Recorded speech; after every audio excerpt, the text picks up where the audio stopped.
Hey everyone, it's Brennan the Paleo Dude, and welcome back to another Jurassic World unboxing and review video. This one's going to be a bit different today because we have some older figures in bags instead of, the newer Mattel stuff in package. But nonetheless, we're still unboxing these figures. One of them, I think two of them might be new Mattel. No, just the one.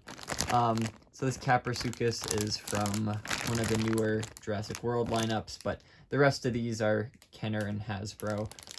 We'll start with the Caprasuchus. I picked these up so long ago. They've been sitting off to the side, and I'm basically running out of figures to review right now, so I thought I'd dip into my emergency unboxing bin, and these guys were in it. So this guy's pretty neat. It has an action feature where if you press on the hind legs, it opens its mouth. Uh-oh. No, wait, it's the front legs. Yeah, there we go. I forgot. Yeah, I think this feature is really cool. I really wanted a second of this figure because of this unique action feature.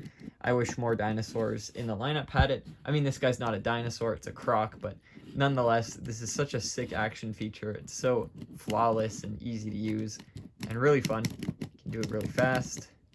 Yeah, hurrah. The eye detail is pretty neat on here. You can see it's got a little slit pupil. The teeth are all painted and interlock with each other, which looks sick. This guy's a very badass prehistoric crocodile. Has all these spikes down the legs. Really cool armor on the back. And the paint job is phenomenal. I love the grays. This kind of beige that goes down to the stomach. And that like grayish blue. It's a really neat fig. So, of course, I was like, oh, I can't pass this up. So I got him. And these guys are fast runners. Got very long legs.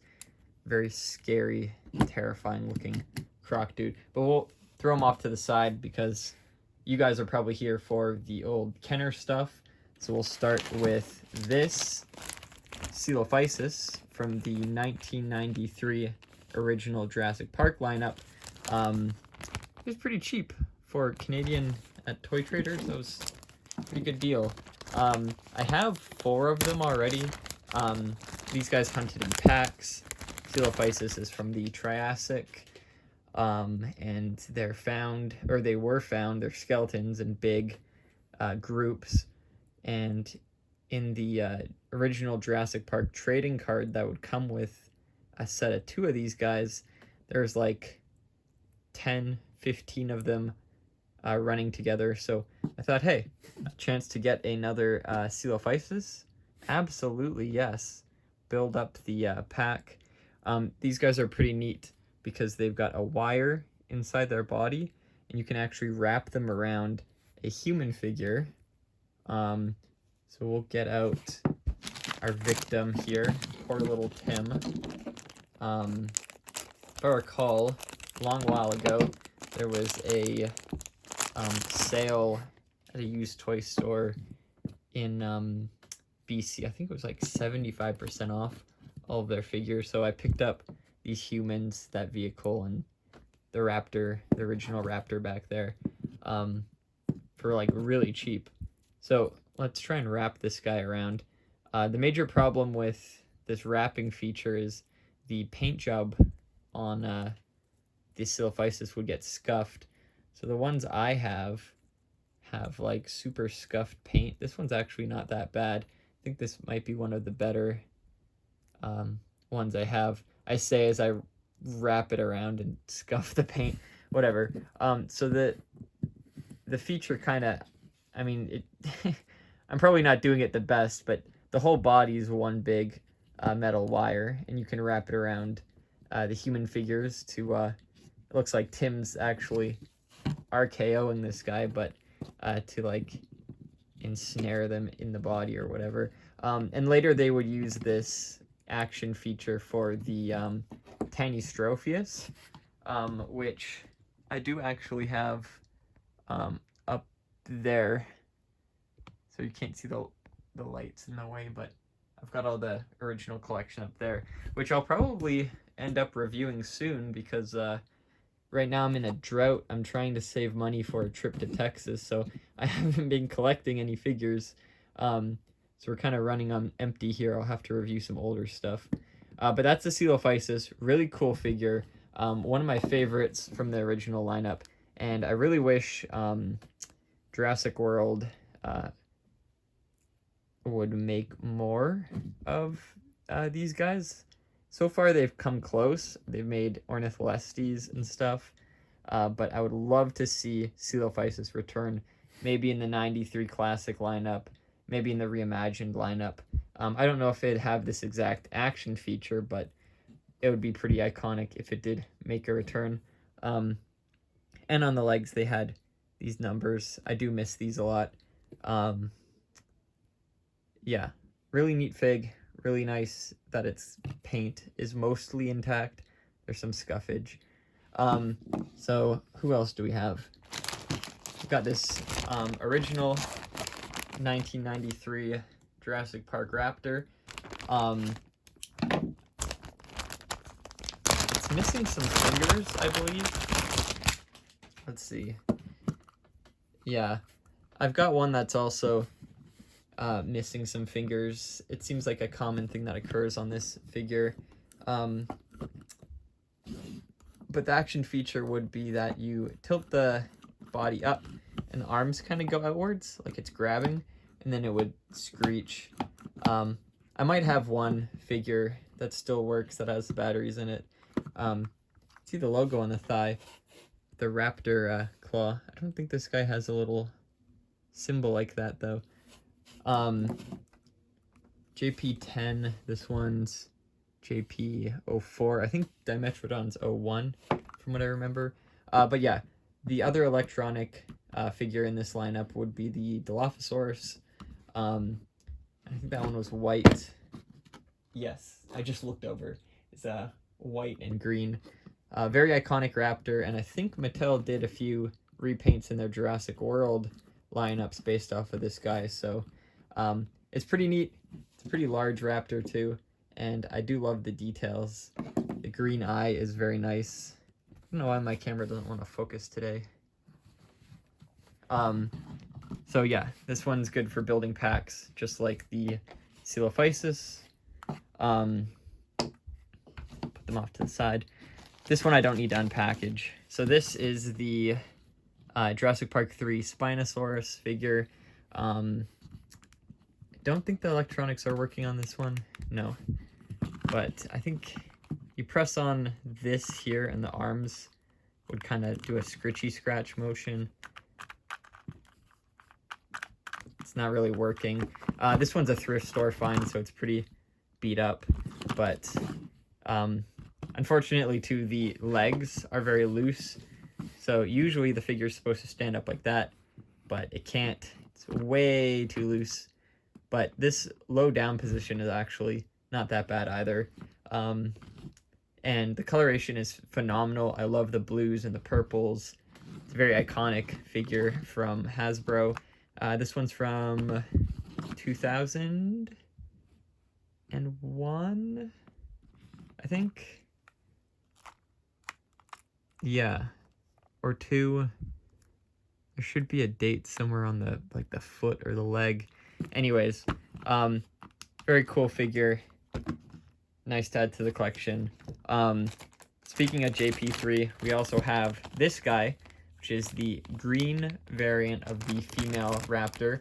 And this figure came in a set with a repainted Jurassic Park 1993 Kenner front gates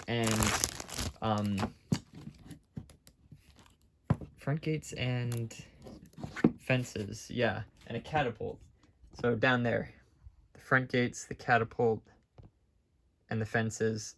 That's the set it came in with all those cool parts. And this is really neat because unlike the electronic counterpart, it has a non-electronic head feature where you just press on the neck and it kind of snaps. Very simple, but well done, and a fun mechanism nonetheless. See the JP3 logo on the thigh. There's also a permanent dino damage, and usually on the electronic figures, that's where the button's placed and then it would like screech. But this guy is a basic figure, so it does not have that. Kind of an awkward position. You can see the tail's all up and curved. This one has some warping, so the legs are bent inwards, making it hard to stand. But even if the legs weren't warped, it would be hard for the figure to stand regardless. So let's sit them down like that. I like the colors. I love the female JP3 Raptor mold. It was one of my favorite figures as a kid. I mean, I didn't have it. I always wanted it, the white version. Eventually, I did pick it up. I'm not sure where I picked it up, if it was eBay, but this is what it's supposed to look like normally. And you can see it's got the red around the eye, the black stripes around the body and stuff. Very, very cool figure. And then they did the green repaint for the set. So really nice that there's some color variation within that lineup. So our last JP figure, or JP3 figure from this lot, is the Dilophosaurus. And oh my goodness, it has working electronics. This one's also from Toy Traders. I think it was 15 bucks. And you can see this awful action feature where there's a little tab on the back. You pull it, and the arms kind of do a little jiggy, barely. Little dance move. The legs are very thin, very spread apart, and of course this figure cannot stand without the help of its tail, but it's got really nice paint down its back, kind of reminiscent of the first Jurassic Park Dilophosaurus with the white and the green. And by that I mean that guy up there with the white. I think that's pretty neat. Ooh, whoa. There we go. The frill, I don't know, it does not detach. Frill's pretty cool too. It's an iconic JP3 figure, but not the best. So I accidentally picked it up because I forgot I already had it, and I was like, oh my god, I need that guy to complete my collection, and it turned out it was already complete. So now I've got two. This guy is from 1997, the Lost World lineup, and it was supposed to come with a headgear, little restraint for the head, and a cast for its broken leg, which you can see you can snap it and the bone inside shows. It's pretty neat. It's got the JP logo on the thigh with the site B and the number of the dinosaur. The paint on the bottom is phenomenal. See, it's got these really cool belly scales and some like dark purple down its back. Really neat orange eye and jaw and arm articulation as well. This little Rex figure is pretty iconic. I think I have a lot of it now. I might have 5 of this figure already, but this is one of the better ones I have. The paint is not that scuffed, so definitely a good replacement for any of my more beat up ones. And a lot larger than it was in the film, of course, but I think that's pretty cool. As for the human figures, we've got this guy. He's also from the Lost World, 1997, and he came with a bike, a dirt bike, hence the helmet and the gear, and the bike had a snare on the side for catching dinosaurs. So this guy's pretty neat. That's why he's also kind of in a cowboy stance, because his legs are meant to go around a bike, and the bike is over there. So you can see the big snare on the front of it. And he also had a gun that attached to his back, which is a really cool action feature. There's where the gun would go. It almost looks like he has like a spine and ribs. Is this dinosaur leather? Bruh. So that's pretty cool. His helmet's also very reminiscent, the stripes of the Series 2 1994 Jurassic Park Evil Raiders. Hence why I guess they also did this kind of pattern with the dinosaur leather and stripes, which I'll do a video on later. Who else do we have? Got another Tim clone. Looks like Timmy's been at the Lockwood Manor, and now there's 2 of him. So this one's pretty beat up. It's got some, I don't know if that's sticker residue on it. This one's very clean, very nice. The arm's pretty loose though. And of course these figures came with like gear and baby dinosaurs and stuff, but these ones are just loose. And then same with Robert. It's a pretty sturdy figure. This one is actually also pretty clean. I don't see any scuff marks or anything too apparent. Maybe a little bit of discoloration, but that happens a lot in old figures. So he can ride in this Jeep. I thought it was pretty neat seeing one of these again in person. I have a complete one, but this one's missing the side snare. Still has the seat that kind of sticks out. And trust me, I did not get this for 50 bucks. It was more like $10 after the sale. There's room in the back here for another figure, so we can put this guy in the gunner seat, and Tim can go in the back. And there's supposed to be a mounted missile launcher on the back as well. And the action feature includes a removable windshield, so you can make a T-Rex or any large dinosaur grab that and it comes off. So that's the Jeep, original 1993 Series 1 Kenner Jeep. So that is all of my loose thrift shop, used toy store, collectible store dinosaurs that I just haven't got around to unboxing over the last couple months. So I thought, hey, can finally do that, get it over with, and show you guys all these cool figures. Oh my goodness, 17 minutes. I hope some of you made it till the end. Thank you so much for watching. Check out my previous videos if you want more content, or I'll be releasing some more videos every, I don't know, like 2 or 3 days now. I used to do it every day, and then I realized it was unsustainable. So every 2 or 3 days, be on the lookout for my next one on the Reimagined series. Okay, ciao for now, guys.